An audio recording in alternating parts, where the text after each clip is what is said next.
கிறிஸ்துவில் பிரியமானவர்களே, இந்த நாளுக்கான மாலை நேரம் அண்ணா அப்போஸ்தலனாகிய யோவான் எழுதின முதலாம் நிருபம் 3ஆம் அதிகாரம் 3வது வசனம்.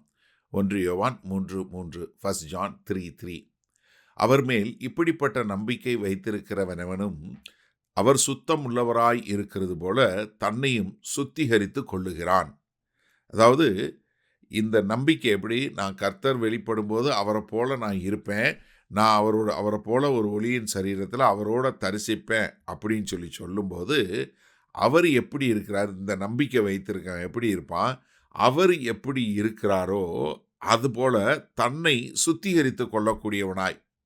என சபை என்று சொல்வது என்ன சொல்லப்பட்டிருக்கு? தேவனுடைய பரிசுத்த மணவாட்டி. நம்ம கர்த்தராகிய இயேசு கிறிஸ்துவுக்கு ஒப்பு கொடுக்கப்பட்ட நிச்சயிக்கப்பட்ட மணவாட்டி. நம்ம தான் மணப்பெண், மணவாளன் கர்த்தராகிய இயேசு கிறிஸ்து. இப்படி தான் ஒப்பீடு நமக்கு கொடுக்கப்பட்டிருக்கு.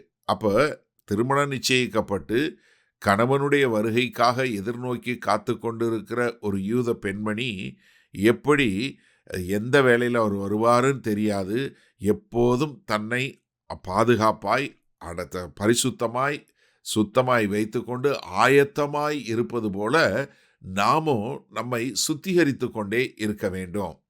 ஏன்னா இந்த நம்பிக்கை நமக்கு இருக்கு. அதனால தான் 1 யோவான் 4:7 சொல்லும்போது, பிரியமானவர்களே, ஒருவரில் ஒருவர் அன்பாய் இருக்க கடவோம், ஏனெனில் அன்பு தேவனால் உண்டாயிருக்கிறது, அன்புள்ள எவனும் தேவனால் பிறந்து அவரை அறிந்திருக்கிறான்.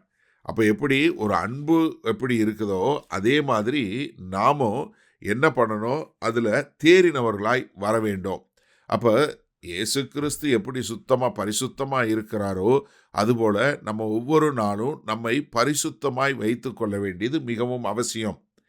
பிலிப்பியருக்கு எழுதும்போது பிலிப்பியர் 3வது அதிகாரம் 12 அப்போஸ்தலனாகிய பவுல் சொல்லும் என்ன சொல்கிறார், நான் அடைந்தாயிற்று அல்லது முற்றும் தேறினானேன் என்று எண்ணாமல் இயேசு கிறிஸ்துவினால் நான் எதற்காக பிடிக்கப்பட்டேனோ அதை நான் பிடித்து கொள்ளும்படி ஆசையாய் தொடர்கிறேன்.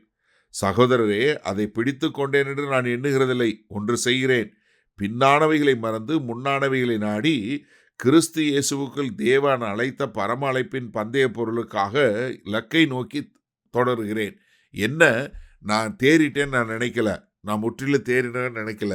ஆனால் நான் என்ன பண்ணுறேன், நான் பின்னானவைகளெல்லாம் மறந்துறேன். நான் இதுவரைக்கும் செய்த எல்லா காரியங்கள், அது நல்லதோ கெட்டதோ தீமையோ எல்லாத்தையும் மறந்துட்டு ஒவ்வொரு முறையும் நான் என்ன பண்ணுறேன், ரீசெட் என்று சொல்லக்கூடியதான், நான் மறுபடியும் என்னை சீரமைத்து கொண்டு மறுபடியும் என்னை என்ன பண்ணுறேன், அவர் இயேசு கிறிஸ்து எப்படி இருப்பாரோ அதே போல் இருப்பதற்கு. ஏன்னா அவர் என்னை பிடிச்சிருக்கிறாரு, அந்த பிடியை விட்டு விடாதபடி. அவர் என்னை எதற்காக அழைத்தாரோ, என்னை எதுக்கு அழைச்சாரு, அவரை போல பூமியில் இருக்கிறதுக்கு அழைத்தாரு. ஏன்னா 1 யோவான் 2:6 அதானே சொல்கிறாரு, அவர் நடந்தது போல் நீங்களும் நடங்க. இப்போ அவர் சுத்தமாக இருக்கிறது போல நீங்களும் உங்களை சுத்திகரித்து கொள்ளக்கூடியவங்களா. அப்போ நம்ம என்ன, நம்மை நாமே சுத்திகரித்து கொள்ளக்கூடிய மக்களாக இருந்து தேவனுக்கு பிரியமாய் வாழ வேண்டும். சரி, இந்த நாளில் இந்த வசனத்தை நம்ம எப்படி எடுத்துக்கொள்வது? எனக்கு இந்த சுத்தம் வைத்துக்கொள்வது அப்படின்னு சொல்லும்போது நீங்கள் ஒரு காரியம், இந்த பூனையை நல்லா ஞாபகம் வச்சுக்கோங்க. ஏன்னா அந்த பூனை தான் நமக்கு ஒரு நல்ல ஒரு உதாரணம். பூனை என்ன பண்ணுது, தன்னைத்தானே சுத்திகரித்து கொள்ளுது. எங்கே போனாலும் என்ன பண்ணாலும் வந்து உட்காந்து அதனோட நாக்கை கொண்டு அதை நக்கி நக்கி என்ன பண்ணுது, தன்னை அப்படியே சுத்தமாக்கி கொண்டே இருக்கும். ஒரு சுத்தமான இது விலங்கு நம்ம பூனை. நம்மளும் அதே மாதிரி தான்.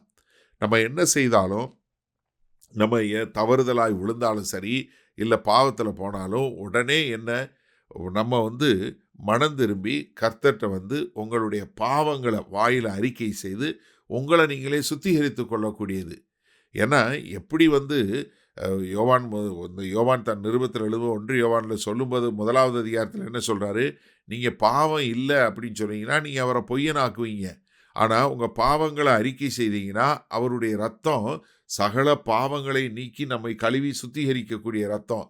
அப்போ என்ன, நம்ம வாயின் மூலமாய் அறிக்கை செய்து நம்முடைய பாவங்களை விட்டு ஒவ்வொன்றா கொஞ்சம் கொஞ்சமாக நம்முடைய அழுக்கான சிந்தைகள், நம்முடைய எண்ணங்களில் வரக்கூடிய காரியங்கள் எல்லாவற்றையும் விட்டு விலக விலக நம்ம என்ன பாடுறோம், அப்படியே அந்த பரிசுத்த தேவன் நம்மளை அழைத்தார் இல்லையா, அந்த தேவனை போல நம் மாறக்கூடிய ஒரு கிருபை.